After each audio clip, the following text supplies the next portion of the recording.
Hoje eu vou fazer uma coisa que eu adoro. Estou felicíssimo com a entrevista de hoje. Vou apresentar uma menina linda de viver que está aqui comigo. Ela se chama Adriana Marques. Desculpa, mas eu tenho que ler. É muita coisa boa sobre ela. Desde os 14 anos, ela pinta, faz coisas maravilhosas e já são 25 anos de carreira. E aqui no meu espaço, no Morar Mais por Menos, não poderia deixar de receber uma pessoa deste porte, desse nível, que traz cultura, traz arte e um monte de coisa boas que vocês vão poder ver aí. Ela nasceu em Belo Horizonte, Minas Gerais, mas se sente uma artista aqui da capital candanga, da nossa capital brasileira. É formada em Belas Artes pela FAP, a Faculdade de Arte de São Paulo, e usa a técnica mista para pintar.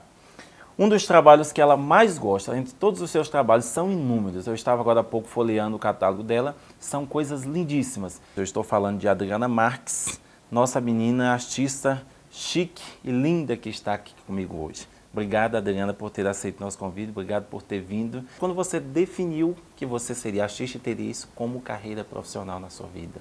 Bom, eu primeiro queria agradecer o seu convite, né? É um prazer imenso estar aqui. O prazer é meu, é nosso, não é? Então, meu trabalho, ele se revelou aos poucos, sabe?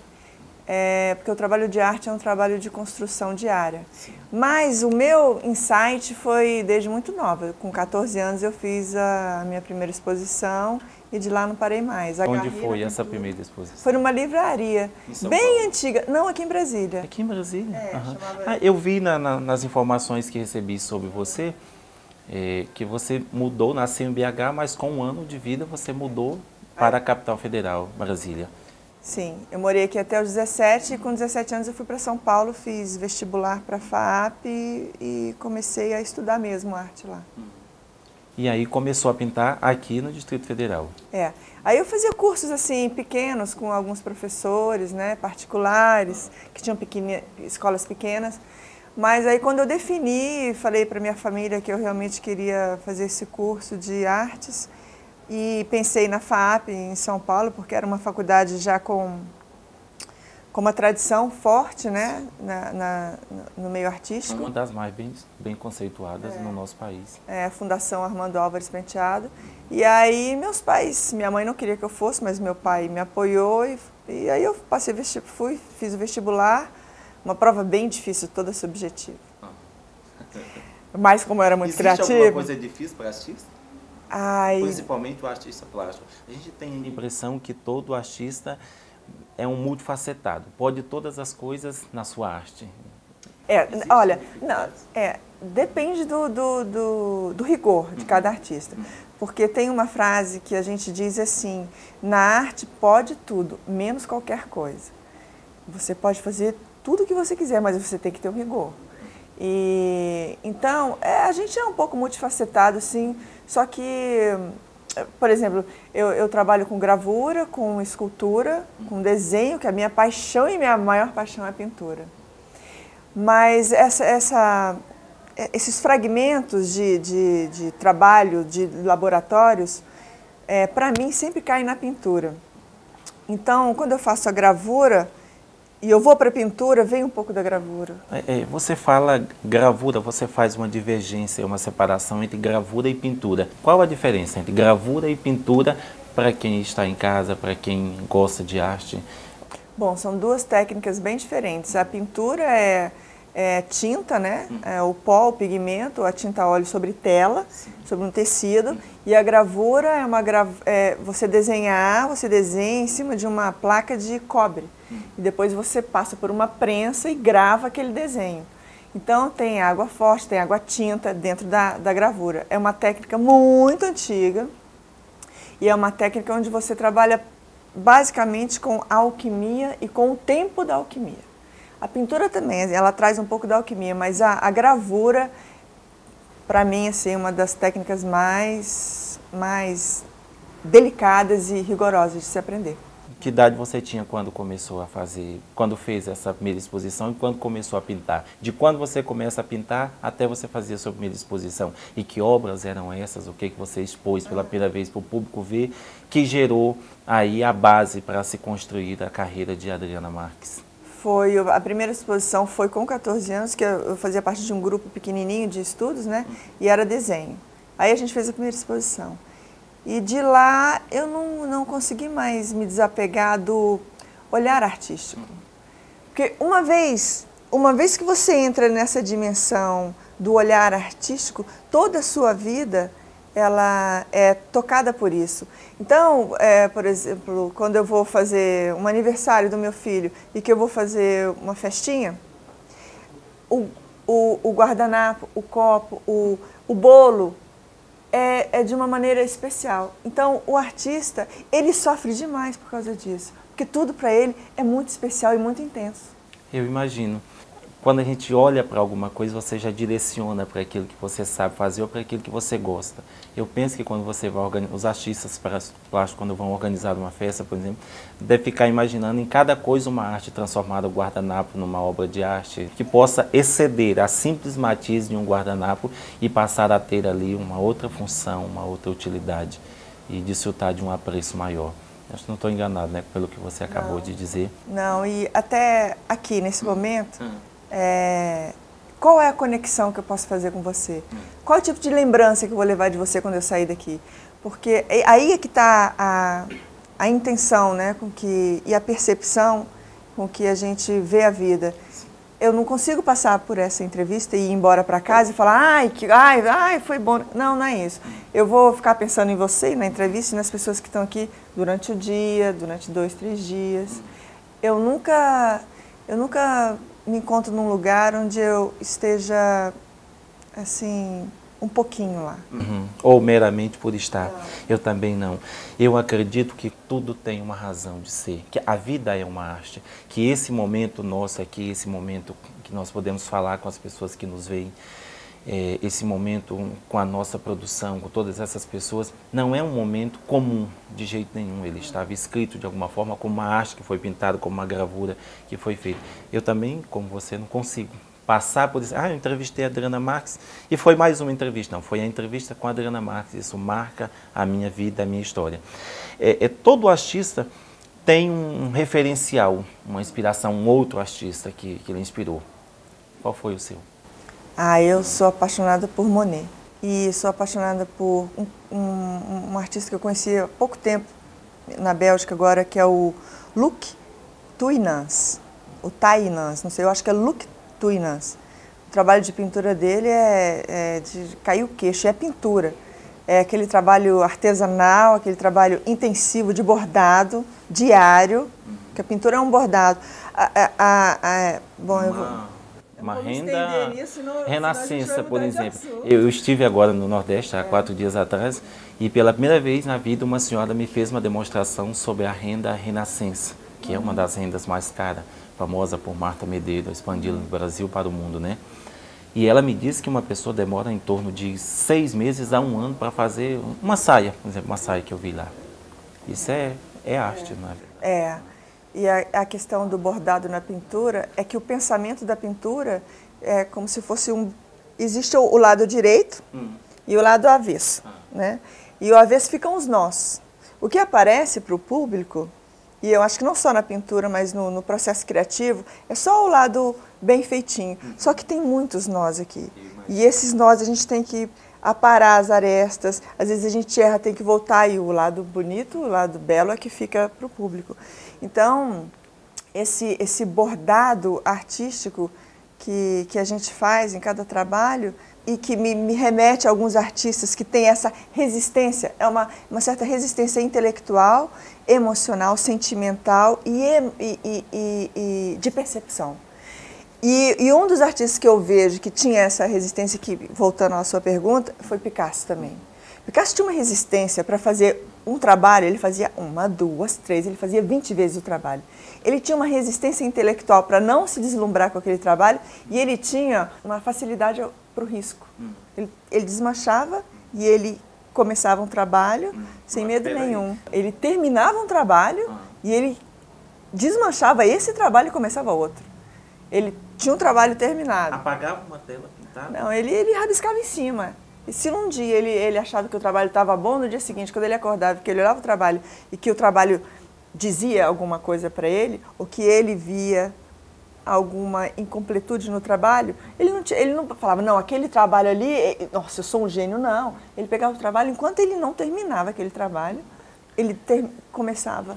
Uma das histórias mais bonitas, Adriana, que eu já li sobre a arte plástica, eu estava lendo um livro, que nem era um livro sobre arte, e fiquei impressionado.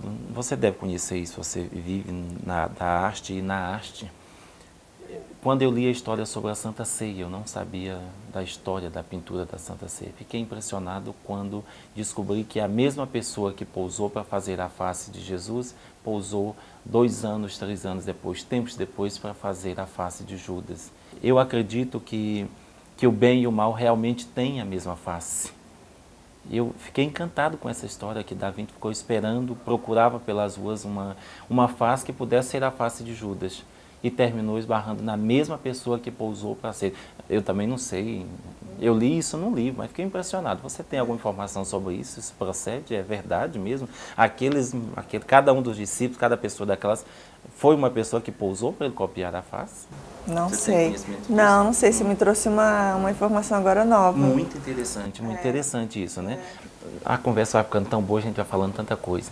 Eu queria saber um pouco mais sobre o teu processo criativo, as técnicas, o processo de criação.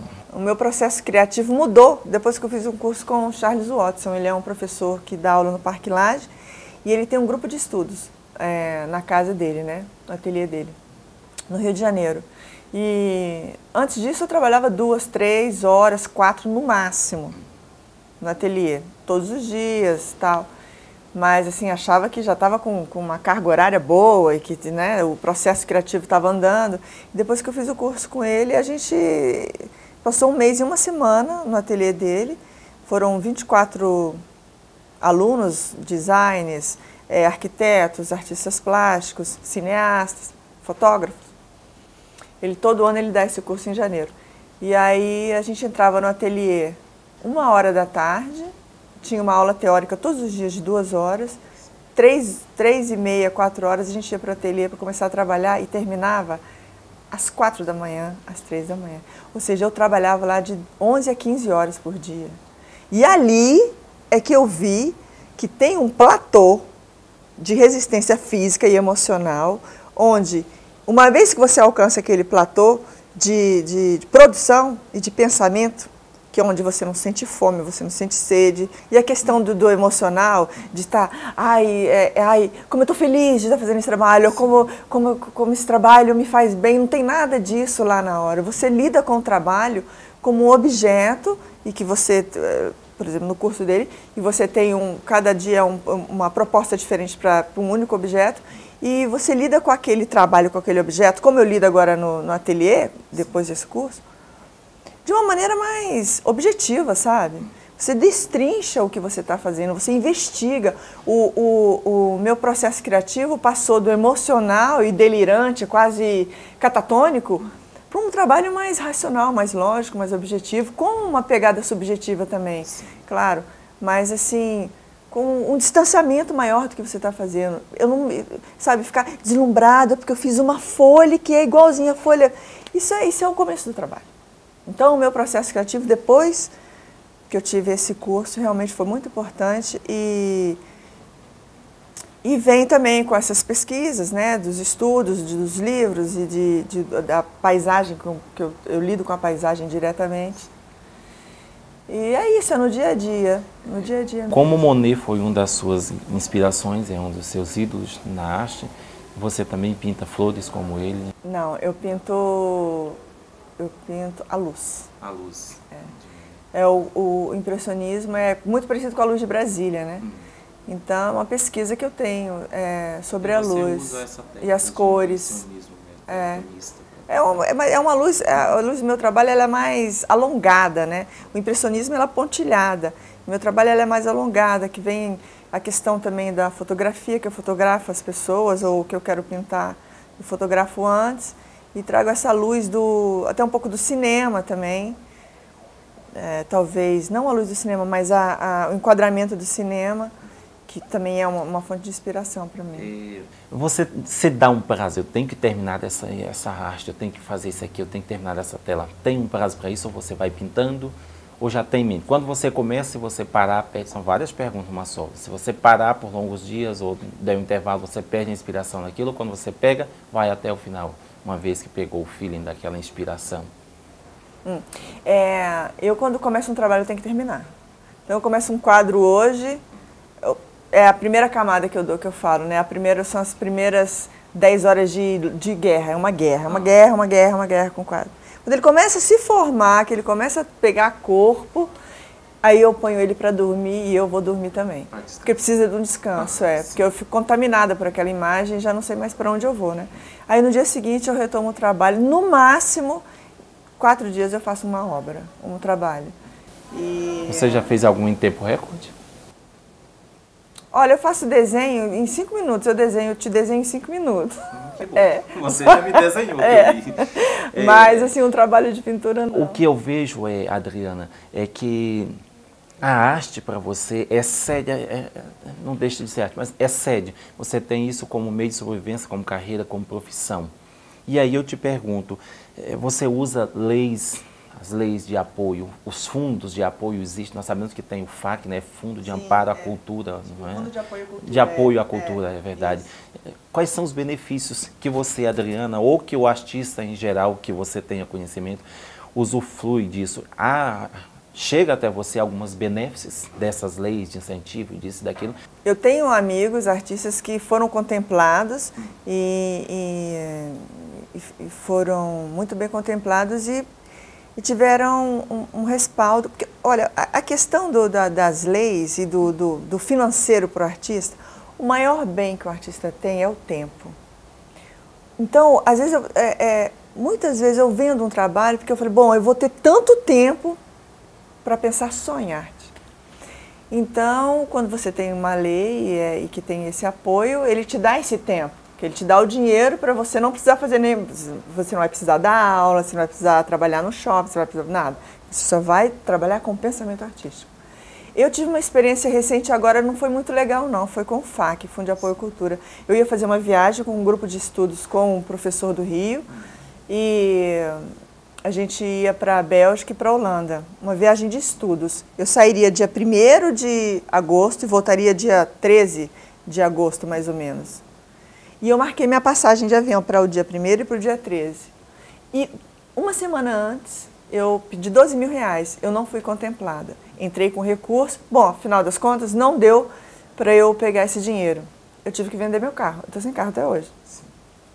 Mas ainda bem que eu tinha meu carro, que eu venderia 100, porque foi uma viagem de estudos maravilhosa. Mesmo assim você foi, mesmo sem incentivo, você vendeu o seu carro e foi. Com certeza. Isso é dar a vida pela sua obra, pelo seu trabalho. Não. Mas eu não vivo de arte. A arte não me paga. Eu queria te perguntar, a pergunta subsequente seria essa. Dá para viver de arte? Não, eu não consigo. Dá para viver na arte. Na arte, isso dá para viver arte... e por sinal é glamouroso, muito bom, não é? É bom. Muito delicado. Mas não dá para viver da arte, não no Brasil. Eu sinto muito por isso. O artista plástico, geralmente fica famoso e as suas obras valem fortunas depois que ele já não está mais nessa vida, nesse plano vivo, nosso aqui. Vivo, já está morto, não é? Nós estávamos conversando antes, você é uma menina nova ainda que está aí, e falávamos sobre isso, dessa fama pós-morte, uma fama póstuma, na verdade. Você está batalhando e o que você faz para conseguir? Eu sei que você quer conseguir uma fama, a valorização do seu trabalho, da sua arte, antes que isso não seja póstumo na sua vida. O que você está fazendo para isso? Ou o que deve fazer? E uma dica até para quem é artista como você, o que se deve fazer além? Bom, a questão do meu caso, por exemplo, eu tenho o que entra de dinheiro, eu retorno para a arte. Assim, não me interessa comprar bolsa, nem sapato, não, nada disso. Eu compro livros, eu compro CDs, eu viajo, se tem uma exposição no Rio, em São Paulo, eu pago o que for, mas eu vou, passo 2 dias, vejo a exposição, volto para Brasília. E a gente precisa muito de sair de Brasília para ver outras coisas que estão acontecendo. O mundo é muito grande, tem muita coisa boa. Acho que, assim, eu não sei se eu estou trabalhando da forma que eu deveria, sabe? Não sei se, eu trabalho muito, mas eu acho que eu estou trabalhando errado, porque eu não consegui ganhar dinheiro ainda com o meu trabalho. Eu vejo artistas que ganham muito bem. A Beatriz Milhazes e a Adriana Varejão, elas são assim, equiparam, né, o preço do trabalho, 1.700.000, 1.750.000, 1.800.000 de dólares. Então elas têm já uma carreira. As suas obras hoje são obras valiosas assim ou tem preços mais acessíveis? Para mim não tem preço, para mim é a vida que eu dou. Não, mas vamos para real. Uma peça sua. E onde encontrar uma peça de Adriana Marques para comprar? Bom, tem no meu ateliê. Que fica aqui em Brasília. Fica aqui em Brasília, que o ateliê é aberto para visitação. Tá. Lá na chácara onde você... Na chácara no Paranoá. Depois eu quero dar uma passadinha por lá, com certeza, viu? Irei, pode ter e certeza. tem o Marcelo Lima, que é o meu marchand, que ele tem uma galeria na 202 Norte. 202 Norte. É ali, perto do Balaio também, do Café Balaio. Ali, aquela partezinha que... E meus trabalhos não são muito caros, acredito eu não, que varia, o preço mais baixo, R$3.500, R$4.000, a R$21.000, R$19.000. Você acha que Brasília já faz parte dessa rota da arte como cultura, da arte cultural? Já tem público para isso? Já tem nós temos bons espaços para exposição. Você fez uma exposição na Câmara, não foi? Esse ano agora. E eu fui muito bem atendida lá. Essa eu suponho que seja a sua última coleção, posso chamar assim de coleção, não é? Que é batizada com o nome de Areia. Por que Areia? Porque são as mulheres idosas do Rio de Janeiro. E a areia também tem um outro símbolo, que é o que se move, que está sempre em movimento. Uma hora está pensamento artístico, uma hora está num lugar, bate um vento, ele vai para outro. E você usou alguma coisa, na sua pintura, esse elemento areia? Fazer alguma coisa? Uma escultura. Para fazer uma escultura? Eu peguei uma areia do Rio de Janeiro, fiz uma velhinha, como se ela estivesse imersa assim na areia, e daqui para baixo era um acrílico com areia de Ipanema. Muito bem, muito interessante. Depois eu quero conhecer essa arte. E me fala um pouco, para a gente finalizar, eu quero saber sobre esse quadro seu, essa tela, que é o Peguei, que é o homem com a cara de gato, levantando um peixe, e que é o seu favorito até hoje. Quantos anos faz que você pintou dessa tela? Não, essa foi dessa exposição, foi ano passado. Dessa exposição do ano passado? Foi do ano passado. Foi o último trabalho e... como a gente estava conversando antes, é um trabalho muito simbólico, que é um grande peixe e um pescador, né? Sim. E esse é um símbolo que aparece, assim, em algumas finalizações de um processo de imersão de alguns artistas que eu já vi. O meu blog, Paulo Riso Sem Script, vai defender muito, sabe? Vai destacar muito o turismo, a arte, a culinária, a arte como, talvez, com maior relevância, por ser uma coisa que eu acho que ainda é muito esquecida, pouco valorizada, e o pouco que é valorizado é super valorizado. Quem é valorizado hoje são as obras dos artistas póstumos aí, e a sua muito pouco valorizada ainda, por exemplo, para ficar se guardando para uma valorização daqui 100 anos. Eu brigo muito para que isso, o que eu puder brigar, quero gastar boa parte da minha vida nessa briga para conseguir fazer alguma coisa que melhore o andar dessa carruagem para a valorização da arte do artista vivo, para que ele possa viver. Dá para viver da arte? Você consegue viver? Se você quisesse hoje, você conseguiria viver da minha arte? Da sua arte? Não. Da venda, do comercial? Não dá para viver? Não. Eu tenho uma outra renda e que dá para eu pagar minhas contas e tal, mas só da arte não. Você deve conhecer vários outros artistas que fazem a mesma coisa que você em Brasília. Eu tenho ouvido falar de muitos, já até estive com alguns deles. Você acha que Brasília hoje é um celeiro de artistas e pintores? Eu acho que Brasília, eu não sei se você sabe, mas a Louis Vuitton em Brasília é a loja que mais vende no Brasil todo. O poder aquisitivo de Brasília é muito alto.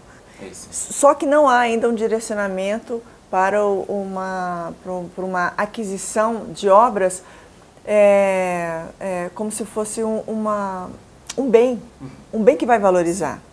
Então, é preciso, como seu programa, né, ou seu blog, é preciso que isso, que vocês eduquem o público. Sim. Que quando você compra uma obra de arte, um desenho, um quadro, um disco, um CD, você está comprando um pedaço de vida daquele tempo onde você viveu ou que você está vivendo. Então você adquire um pensamento e um modo de viver, você não adquire só um objeto.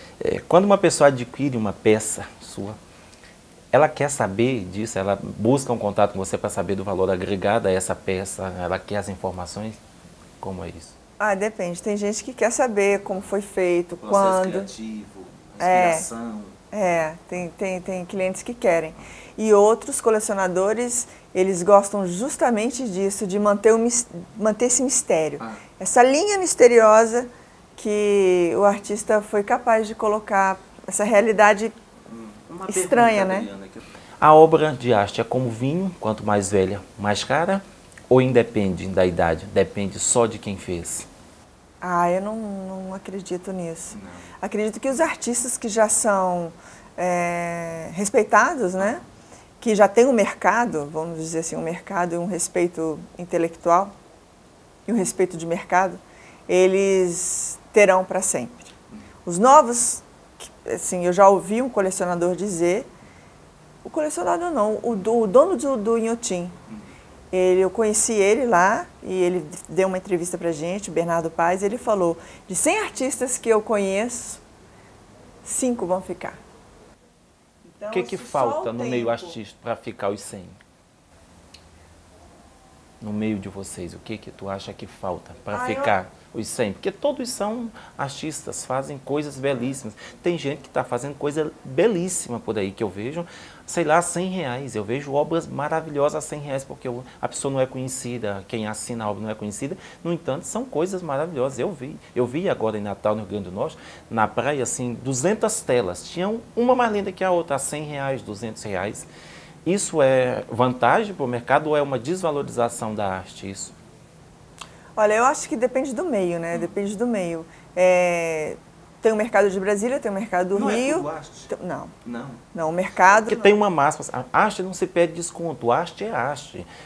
Não é tudo arte. Não, para o artista, o mercado ele está muito distante. O que falta para a gente... O que falta para são os agentes, são os produtores e que fazem esse link, esse cruzamento da obra com o colecionador, com a galeria, o cara que vai atrás, né? Geralmente o artista não vive da comercialização, porque não sabe vender, não sabe faturar a sua obra. Vive da inspiração e da criação, não é? A gente tem que trabalhar todos os dias. O artista é um no mundo, é uma única pecinha, é um grão de areia numa praia. Então o artista ele tem que produzir, ele tem que estudar, ele tem que pagar o aluguel, ele tem que viajar, ele tem que marcar as exposições. Para não dá. Você tem algum sonho ainda de pintar alguma coisa? Qual é o teu sonho para se realizar mais ainda? Eu penso que você já é realizada dentro da sua profissão, da sua arte. Eu tenho muitos sonhos ainda. Primeiro que eu acho que não vai dar tempo, a minha vida terrena não vai dar tempo de eu chegar num ponto que eu quero para minha obra. Nós estamos com a mesma impressão. Embora eu pense que vou viver 99 anos, estou agarrado nisso, eu não largo. Eu acho que eu tenho muita coisa para aprender, eu tenho muita coisa para fazer. Agora um sonho mesmo, assim, vamos falar um sonho assim, objetivo material. Eu tenho vontade de conversar com alguns artistas. Eu tenho vontade de conversar assim, com Tunga, cruzar com Tunga e conversar, bater um papo. Eu tenho vontade de conversar com Sebastião Salgado. Eu tenho vontade de ir para Nova York ver uma exposição que eu goste, que assim, que é uma coisa especial conversar com ele. Então, acho que está lhe faltando produção. Se defina em uma palavra. Uma palavra um sopro. Sopro. Boa palavra. Eu conversei hoje com a Adriana Marques. Eu espero que vocês tenham amado essa conversa, esse papo, que foi uma conversa de chá. Essa belíssima artista plástica que veio falar todas essas coisas boas para vocês. Muito obrigado a você de casa. Um beijo. Até a próxima.